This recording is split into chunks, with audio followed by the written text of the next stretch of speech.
Good morning, afternoon, evening, everyone, wherever you're joining us from. Thank you for joining the Economist Impact Sustainability Week, and especially this panel on transitioning an oil-based economy to a sustainable future.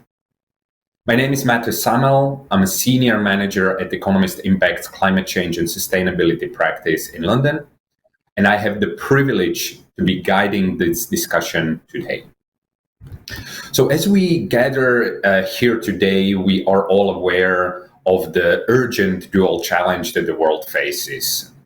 On one hand, tackling climate change, on the other, securing economic and social well-being for all.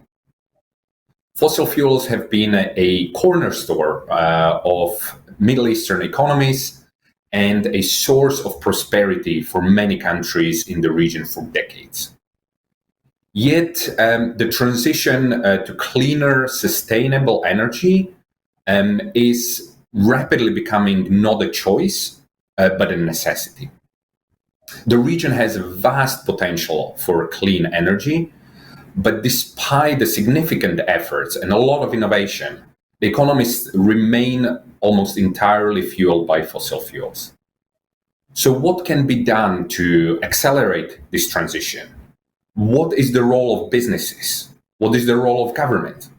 And how can we ensure that the transition is inclusive and populations are not left behind? These are very big questions, but luckily we have a panel of distinguished experts here today who are at the forefront of this transition and the innovative solutions driving it. So let me welcome Manish Pant, who is Executive Vice President of International Operations at Schneider Electric.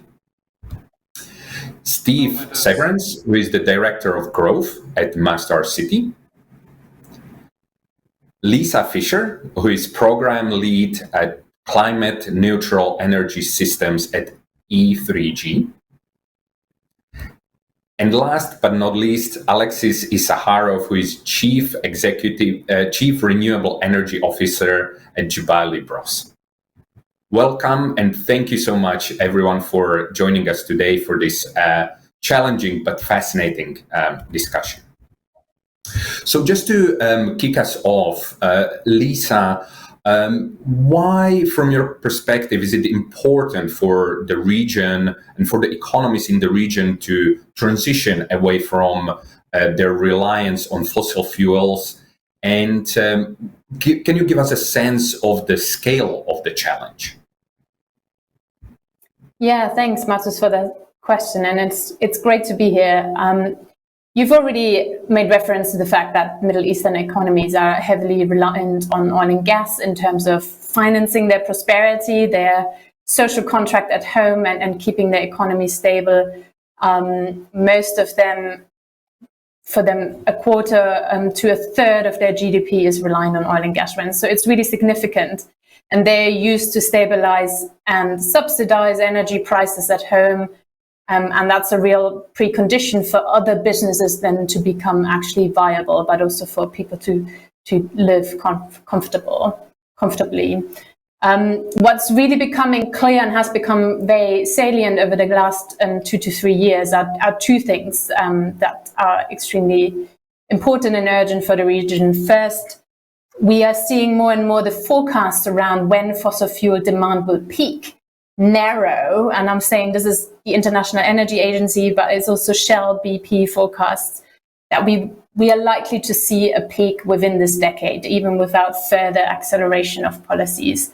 Now, you might think this would affect Gulf economies last as they produce fossil fuels cheaply. That's correct, but it still means a transition pathway that just bets on cleaning up fossil fuels rather than transitioning the economy away is no longer sufficient for the 2030s.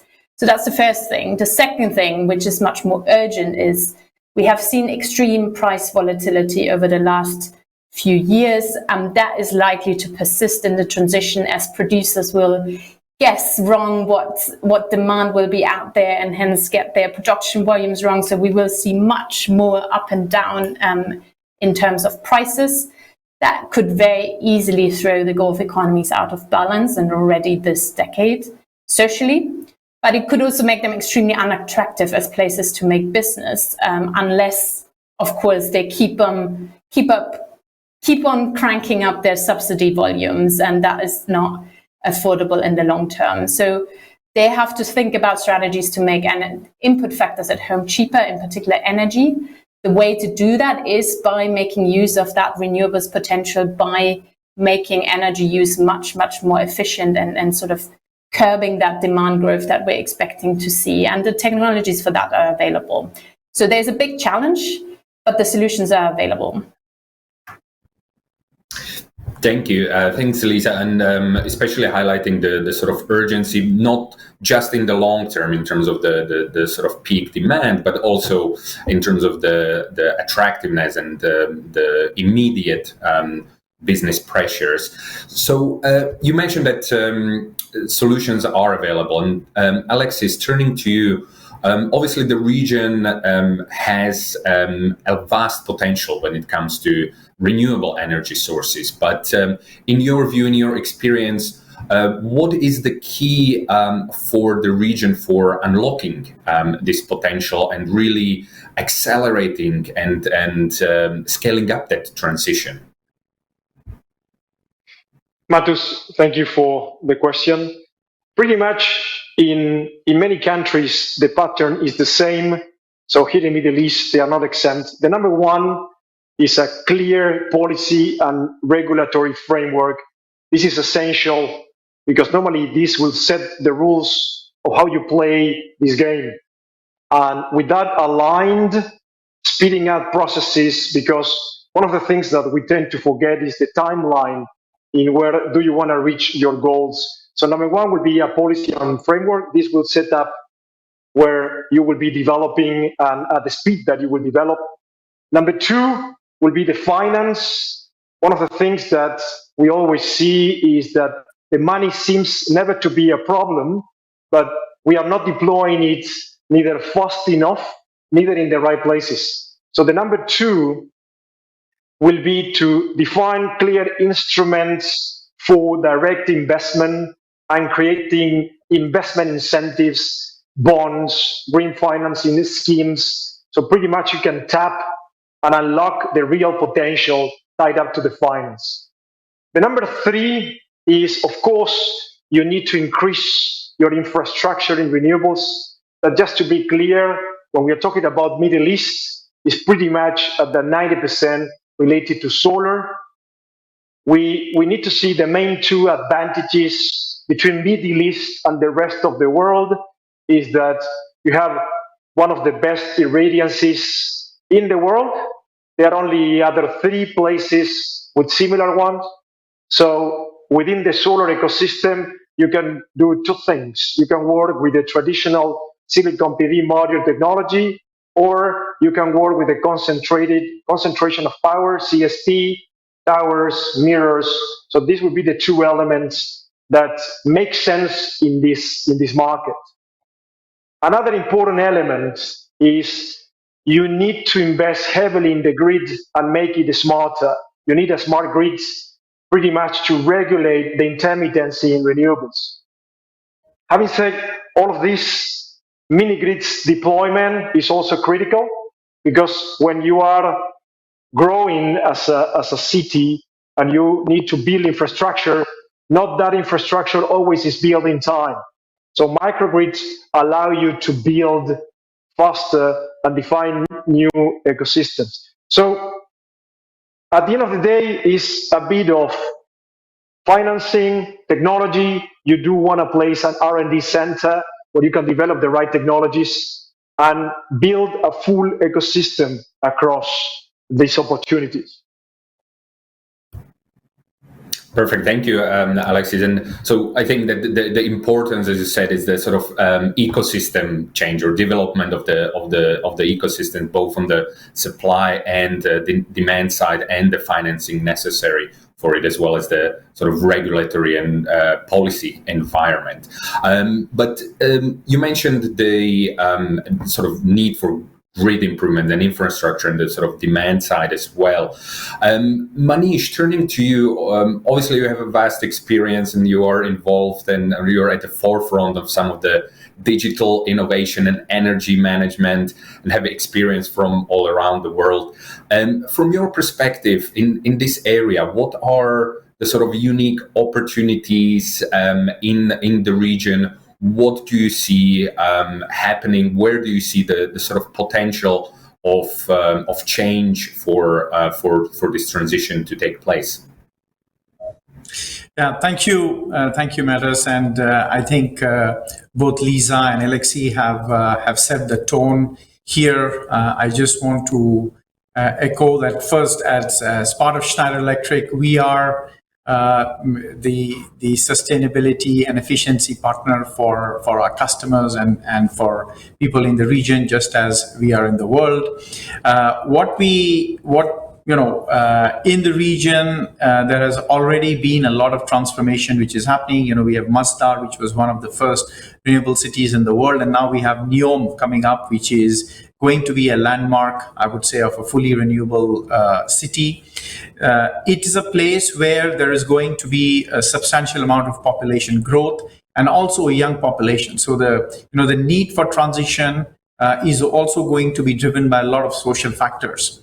Now, having said that, it is going to drive a lot of new build.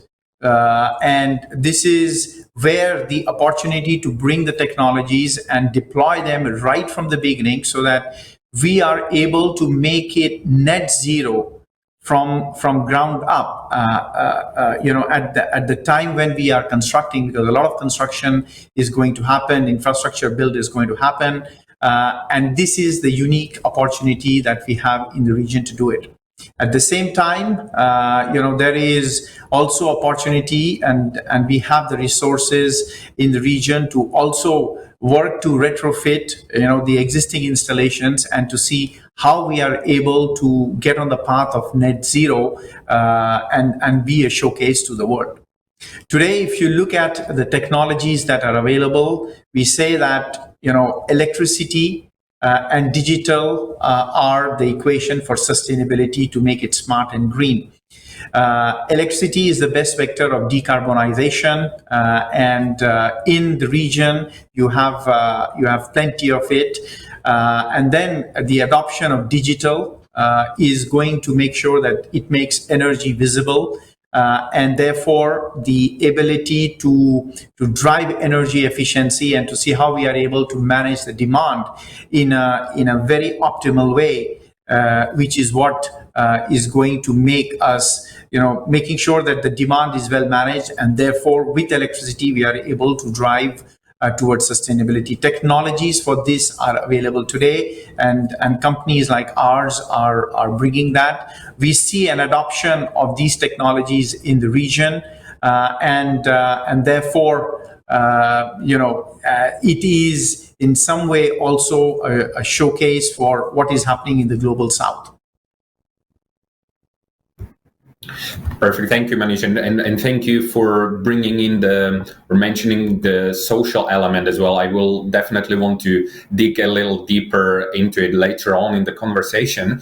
But you mentioned Masdar City and as well as the sort of poster child for innovation in the region. So, Steve, obviously you have been at the very heart of this transition, and over the past 15 years, the Masdar City, the project, has developed into sort of one of the most innovative energy transition projects, not only in the region, as Manish said, but from your perspective and on the ground experience, what has been the key driver in the transition, and what has it been like, and what are the key opportunities, but also the remaining challenges from your perspective? Absolutely. First off, thank you for that, and thank you for the panelists for also mentioning Masdar City, Masdar, and the role that Masdar has had. And we have two different entities now: Masdar, the Clean Energy Business Unit, and Masdar City. And Lisa mentioned slowing the demand growth. and that has been one of our primary values in here, is demonstrating how you can slow growth. And yes, I've been at Masdar for 14 years, or Masdar City now, and when we first started, people would come and they'd look at it and say, that's amazing, but why in the world would Abu Dhabi invest in renewable energy, invest in this city of a showcase of sustainability when you have all the oil you need? And no one asks that anymore. The change culturally in this region has been from, why would we think about sustainability, to, you cannot do a flagship project in this region without talking about your sustainability agenda. And whether that is as NEOM in Saudi Arabia, or other projects in Saudi, Red Sea project, whether that's Expo, where COP28 is actually going to be held, which they have said is the largest collection of LEED buildings. We at Masdar City have the largest collection of LEED Platinum buildings anywhere on Earth by square meters that I'm aware of. They don't publish everything, so I have to always classify that as that we know of. The economists may know of a couple more that are large, but we have several 100,000 square meters of LEED Platinum buildings, and be able to demonstrate how you can do this cost effectively at a price point that companies and people can afford to come take their offices at and live at. And we've shifted a mindset from, I don't want to be sustainable, it will be a cramp in my lifestyle and it will cost me more, to sustainability is a business opportunity and it's something I can't afford to do without. So as one quick example on the energy transition that started with a vision. So we had, in 2009, we completed a 10 megawatt solar farm at Masdar City. Every day when I walk by and I walk in my office, I can actually have a look at it over at the edge of the city. It at that time was the largest renewable installation in the MENA region, and the price point was about 40 US cents per kilowatt hour production. This was pretty standard compared to what we were getting in the US or in Europe. In fact, I remember back up, some of you will remember when we wanted to get to grid parity. Our great goal was grid parity, meaning that you could get the cost of production down to 20 to, and we were talking grid parity in Europe, so 20 to 25 cents per kilowatt hour. That's what you sell it, assuming that transmission and distribution are free, and that there's no administration or overhead, and that utility companies are not interested in profits. So now we've taken that in 15 years and gone from solar energy being honestly the most expensive energy on Earth to it being the absolute cheapest. In the UAE now, we have two of the largest solar farms anywhere in the world completed, both of them over 2 gigawatts, one in Abu Dhabi, one in Dubai. Masdar's played a role in each, and it's the world's cheapest energy. We can now comfortably produce solar power in this region at less than 1.5 cents per kilowatt hour.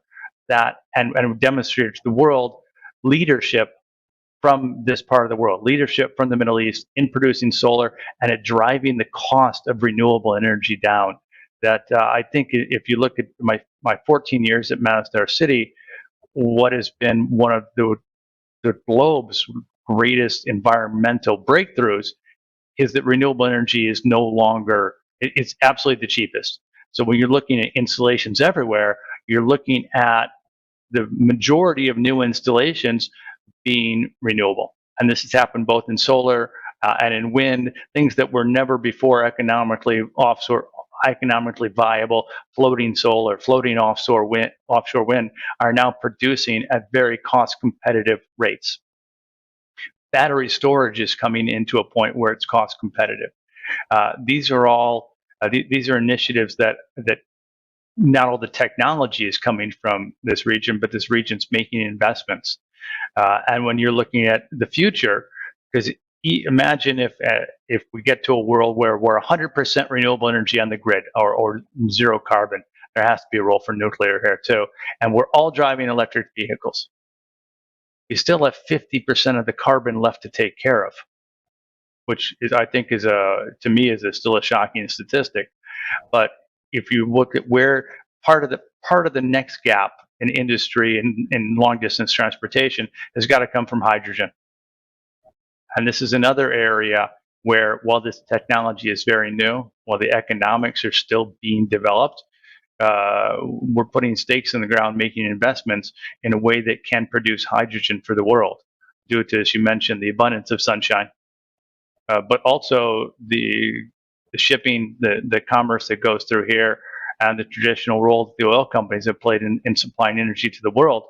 The UAE especially wants to still be that energy supplier, but they want to do it increasingly transitioning to renewable energy.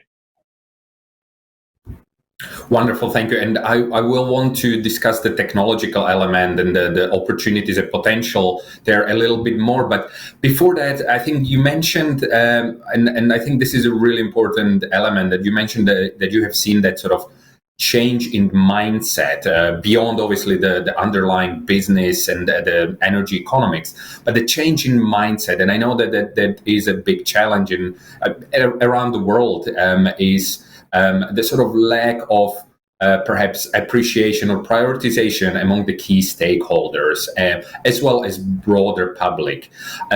So just to discuss briefly this element of awareness, and to what extent that is a challenge in the region. Alexis, I know you've been working quite a lot on that. So what has been your experience?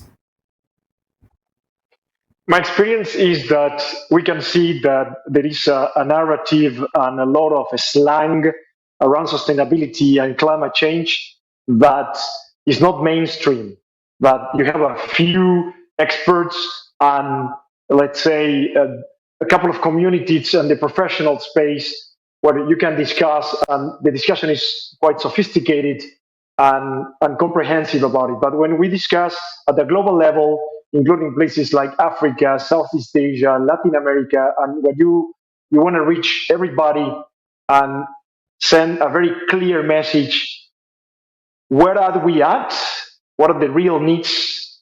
And why do we need to focus on sustainability and clean energy? You need to understand first the costs that a lot of people, they have not connected with that. So they can see the climate effects, but they cannot trace them to the root cause. So the root cause will be, we have this issue. So we are coming up with different solutions, and that's the purpose behind a lot of discussions, the COPs, and the UN getting involved, and new multilateral organizations.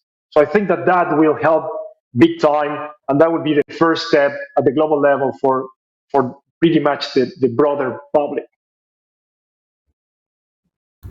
Perfect, thank you. And I think that is a really important element, Alexis, that you also mentioned, that there is a sort of obviously differentiation and difference in the broader region. And I just when it comes to that sort of broader public, Manish, I know you mentioned that, and you highlighted it, that it's the region is young and the populations are growing. So from your perspective, from your experience, what has that been a challenge, or will this become a challenge? And what are the opportunities or solutions to help drive the narratives and explanations? Sure. So, to continue this discussion, as we transition, if IEA has been saying that the path to net zero is going to create globally 14 million new clean energy jobs by 2030, and another 16 million workers would need to shift to roles related to clean energy. And large part of these jobs would also require some kind of post-secondary training. So, on one side, we have to be building the skills that are required for the people to get onto this and to make this transition happen. And this is where I would say corporations like ours are playing our own part into this. We have what we call as the Youth Education and Entrepreneurship Program, where we are partnering with education institutions, including in the region, through vocational training and entrepreneurship in this sector. And we have taken a target of 1 million people to be trained in energy management by 2025. And we are making some good progress, having trained already 400,000 of them.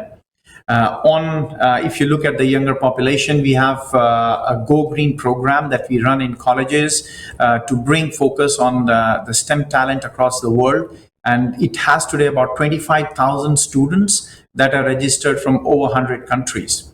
At the same time, we have also launched a sustainability school, which is giving free access to courses. Of course, it's digital to improve the knowledge of sustainability and to improve the performance of where the people are.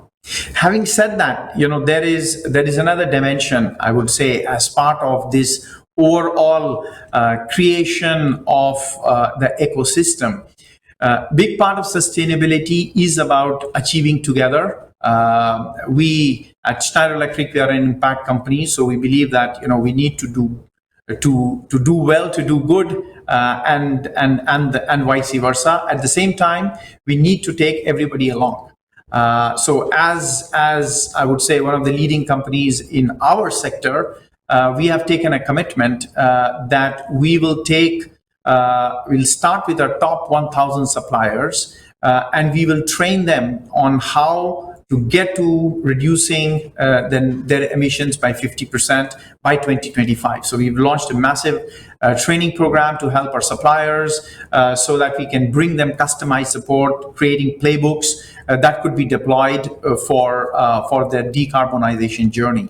So there are things that we all have a part to play in terms of this education, in terms of creating awareness. The digital transformation accelerated with COVID, and let's not wait for another COVID moment for this energy transition. Wonderful, thank you, Manish. And I think, as you said, that the importance of sort of bringing people along on this transition, I think it's critical, particularly from from companies and institutions that are at the forefront of this transition. Lisa, from your perspective, I know you've been thinking about the educational or the skills gap quite a lot as well. What do you see as the sort of key opportunities, or what would you like to see happening perhaps more in the region when it comes to that element of making sure that people are not left behind and that people are brought along on this journey? Yeah, thanks. And Manish, it's great to hear about the training targets you have, and fantastic to see the scale of those things.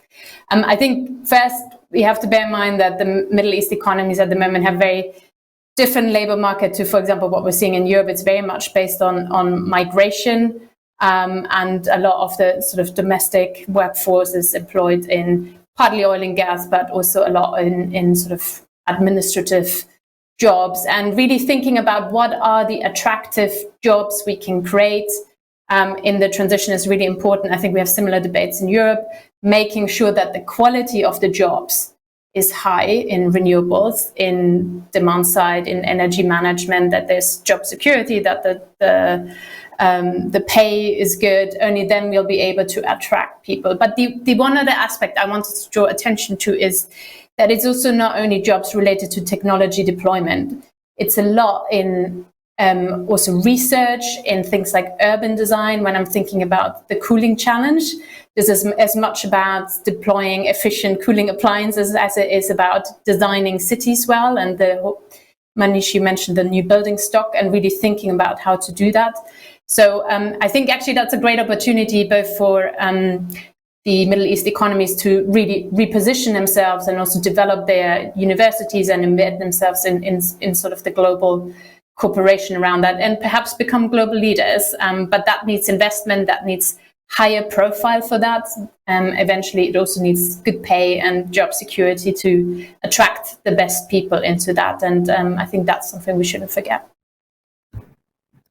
Yeah, absolutely, Lisa. Thank you for highlighting the fact that it's not just the sort of very specific, what we have oftentimes think about the sort of very specific energy installation jobs, but it's much, much broader, and that requires also that sort of broader ecosystem. Steve, from your experience, how have you addressed this issue, and how or what do you see as a pathway for scaling up or replicating sort of your experience? Well, I think particularly in this region, you need the governments to set standards. You need the governments to set standards and tell the private sector, you will deliver this. And I think this has worked across the world. I mean, if you think of something like seatbelts in cars, the automotive companies didn't come and say, hey, we should put seatbelts in all the cars until the government said, you need seatbelts.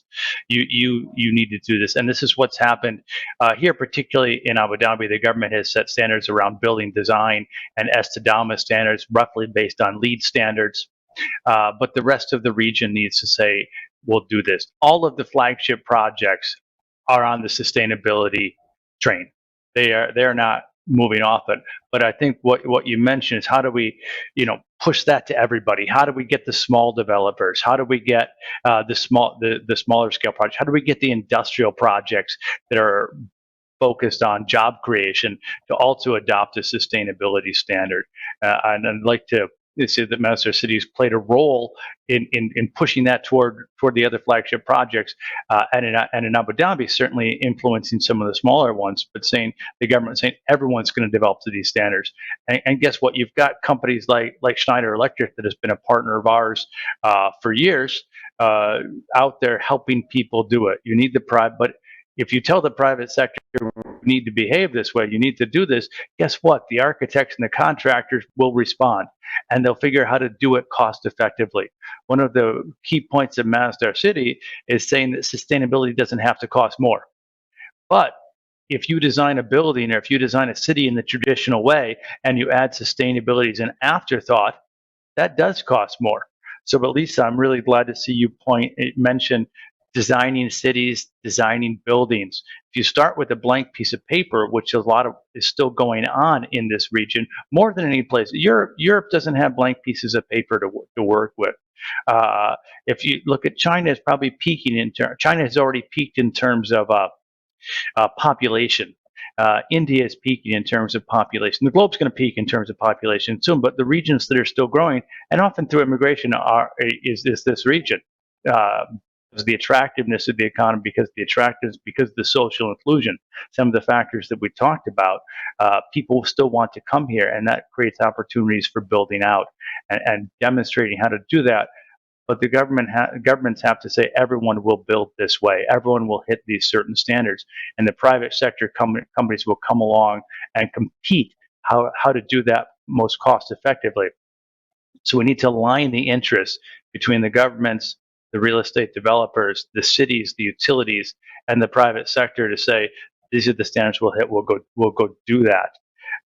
And we've talked a lot about buildings and electricity, but I think one area that we've worked on at Masdar City, but that the region as a whole is lagging behind, is the electrification of the fleet.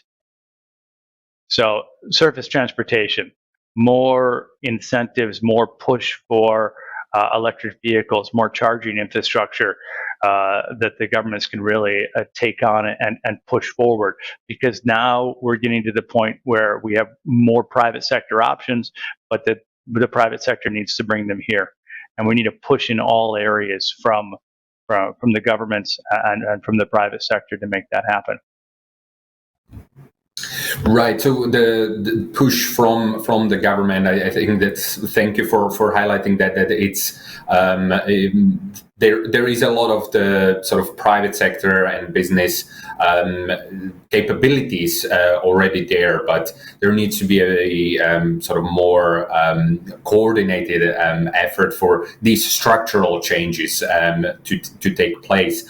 But you also, Steve, mentioned the sort of various technologies that are being, deployed, that are being rolled out. So I would like to just discuss briefly the role of technology and the innovation, and to what extent there needs to be more innovation, there needs to be new technologies, or whether it's really about the sort of rollout, and whether there are any particularly promising technologies that you see in the place. So, Alexis, just turning to you quickly, I know you've been sort of thinking about this quite a lot. From your perspective, where are we, and what is the role of technology and innovation? Is there a need for accelerated innovation, or is the technology already there, as Lisa mentioned? Well, Matus, it's a very interesting topic because I think that there is a misleading in this aspect. We have a problem, we need to solve it now. We do have now all the technology for that. I mean, solar, wind, and the storage is available today at the scale and at the price that we need it. Only with that, if tomorrow we close shop on technology, we can fix the problem with what we have. So the fact that we talk about technology involving hydrogen, new batteries, carbon capture, and definitely different elements in the whole ecosystem, they make sense, they will have a role to play, but we are talking about tomorrow, not today, and this is a problem that we need to fix today. So I think that diverting the attention into elements that will be realizing in the future, I think that this is important, but you need to have a parallel narrative. Like, everybody needs to understand that today you can fix the problem installing solar and wind, because if we fast forward to 2050, you will realize that 80 to 90% of the world will be powered by solar and wind, onshore and offshore, floating solar and on land, and offshore wind and onshore wind. So we do have that today. Now, if you want to pay attention to the new technologies and work concurrently, of course, makes a lot of sense. You need to invest in R&D, but your attention should be in the right place. Is I need to deploy today, globally, what I have at hand. So I do think, finalizing on this topic, that technology is crucial, and we are where we are at the price tag thanks to technology and thanks to scale. So we need to keep growing scale that will help on pricing, and at the same time improving technology pretty much to maximize the use of materials, raw materials, and to look for breakthroughs that allow us to leapfrog to next generation technologies that will speed up this process. Fantastic. Manish, would you agree with that? Do we have everything? We just need to scale up and roll it out? Well, broadly, I would tend to say that today we have the technologies. I think 70% of carbon abatement, it's possible with the technologies that we have today. We talked about it in the panel. Our studies together with IEA show that 45% is if you replace the existing fossil fuel with green and renewable technologies, you can bring down the carbon. 20% you can solve through energy efficiency. 25% we can solve through energy efficiency, again, for which there is a large part of digital technologies. We have an EcoStruxure platform that helps across sectors, whether it's data centers, buildings. It is able to bring those savings, and then it's about replacing. So, which is to move to it is about electrification, and this is also talked about by Steve. That if we are moving to electrification of the processes, and I think Lisa also mentioned that earlier in the presentation, that in the process, if you are able to electrify and use electricity as part of the primary energy, it brings a lot of efficiency, so it brings down the demand, and then you are able to power it through to the green power that is available. Sure, there are still 30% of it which is hard to abate sectors, for which still you need areas like carbon, like hydrogen, that are part of development and will happen. But the adoption of what is available today, and Alexis mentioned to that is going to further drive down the cost for it. I mean, we heard here in the panel from Steve that when Masdar started to make solar, it was 50 cents. And today, the cost of solar generation, if you look at countries like India, is down to 2 cents. 2.5 cents. So that path of adoption of economies is what is going to to drive the cost down, and the more we do it, the faster we are going to make the economics of it. So to large extent, yes. But at the same time, technology keeps evolving. So it does not mean that we don't have to think of better battery technologies, better solar technologies, better digital technologies that would help integrate all of it, and work continues on that. So gradual improvement and the sort of impact on cost are critical from what you're saying. Steve, you mentioned hydrogen there. Is there anything? What do you see as the sort of potential for it, or anything else in your view is particularly promising?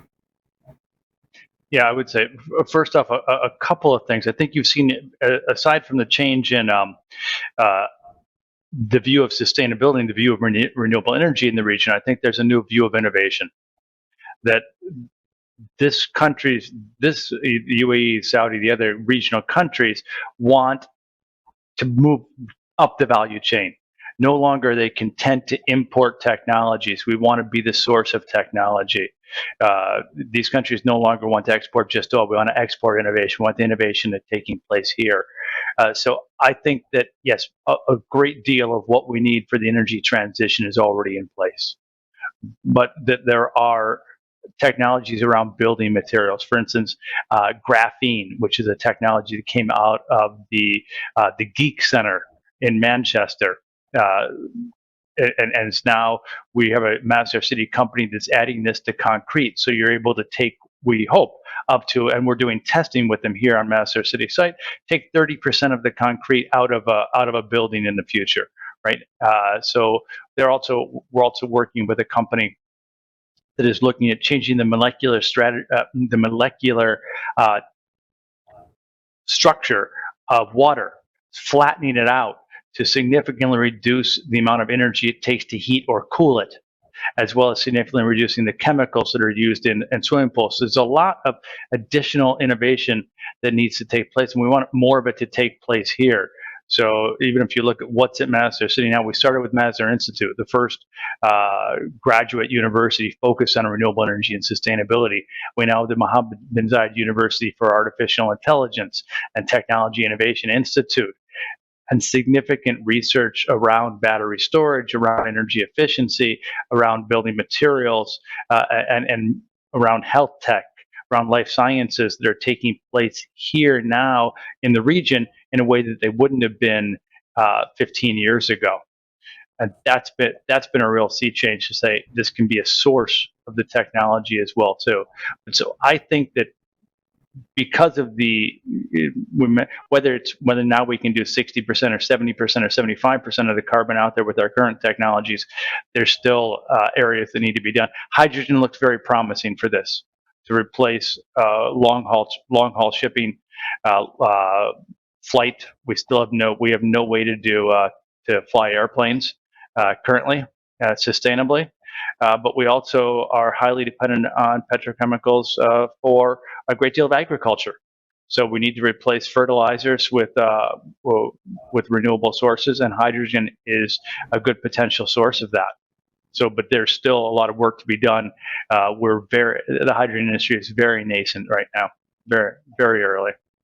Wonderful. So really moving up the value chain, as you said, as a sort of economic potential, but also technologies beyond renewables. I think that's really, really important and to keep in mind. And Lisa, I know you have been thinking about that as well and the potential in the region. Could you briefly, from your perspective, just discuss the potential for innovation and technology that goes beyond renewables in the region? Yeah, thanks. I've already, I think, sufficiently mentioned the importance of cooling and cooling efficiency, so I'm going to skip that one. But I think in terms of technologies that are available but perhaps don't get enough attention, or where there is still scope to bend the cost curve, I mean, the UAE has made, I think, fantastic progress on membrane-based water desalination. And I don't know if Steve from the Masdar experience can also comment on that. But really bringing down the cost curve of that, rolling that out, coupled with renewables build out, will be absolutely critical for the region in order to make agriculture sustainable. I also really agree with Steve on the point around moving up the value chain, and I think I just wanted to add that note of caution that he also mentioned. I mean, hydrogen is not an extractive business. Hydrogen is a conversion business with a lot of conversion loss along. And I think the Middle East economies would be best advised to use that to decarbonize their own industrial sectors, to be able to then sell those products to, for example, the European Union that's imposing carbon border adjustment mechanisms and import tariffs based on carbon content, rather than just looking at this as an export business. It's not the same cash cow. So really important that. And the third piece to draw attention to is just grids. I don't think we see enough attention put on grids. Also cooperation, which obviously is politically often difficult in the region, but cooperation between countries to actually share resources, which is instrumental to the energy transition. Wonderful, thank you. And unfortunately, we have run out of time. We could be discussing this for the whole day, I'm sure. But just briefly to wrap up, and thank you, Lisa, for bringing up the regional cooperation and the regional element as well.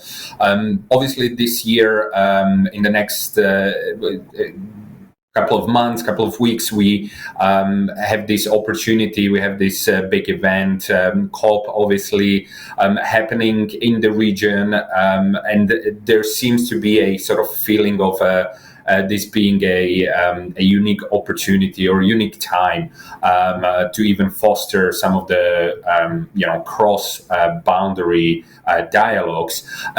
If you could briefly, from your perspective, in one or two sentences, summarize what are your expectations for COP, and what do you think would constitute a success? And do you think it's going to deliver and facilitate and accelerate the transition? So, Manish, let's start with you. Okay. Well, I think it's a great time for the governments to come together and also for public-private participation.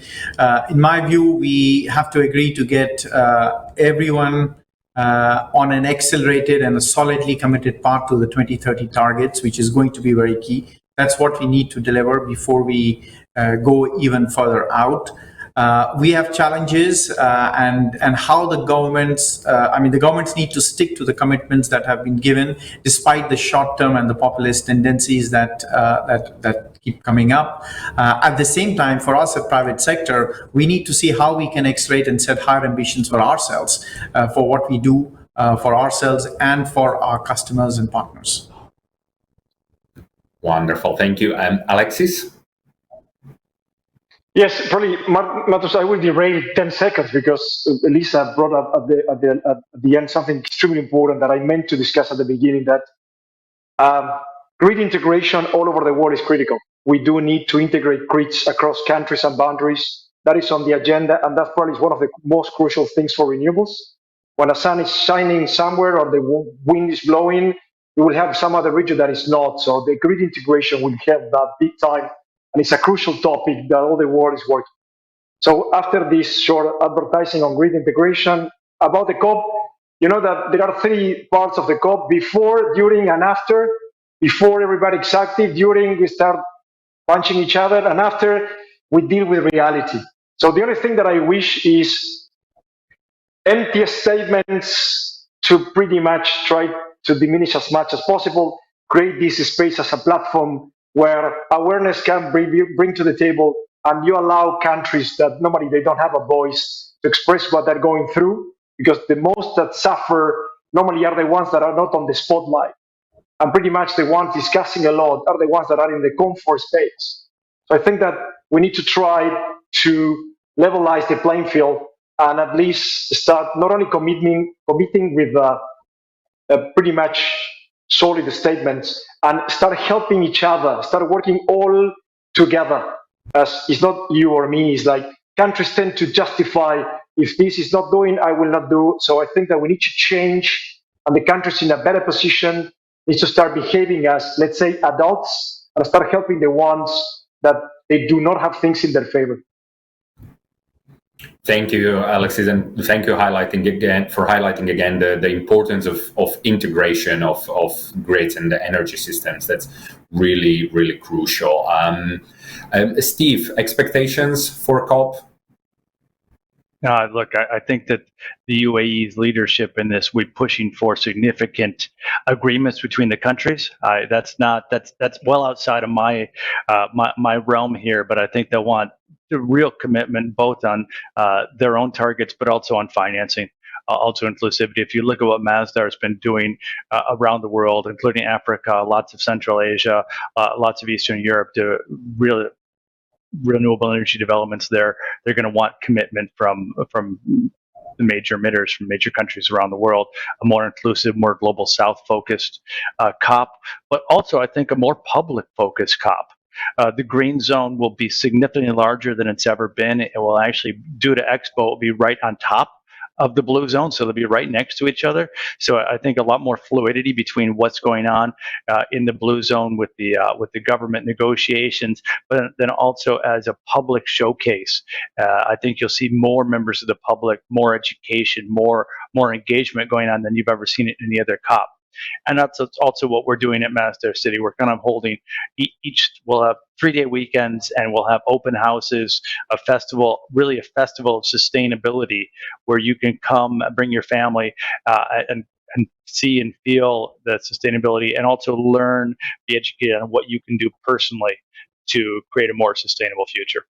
So we are incredibly excited about what's going to happen at official COP meetings, but also what's going to happen at Masdar City.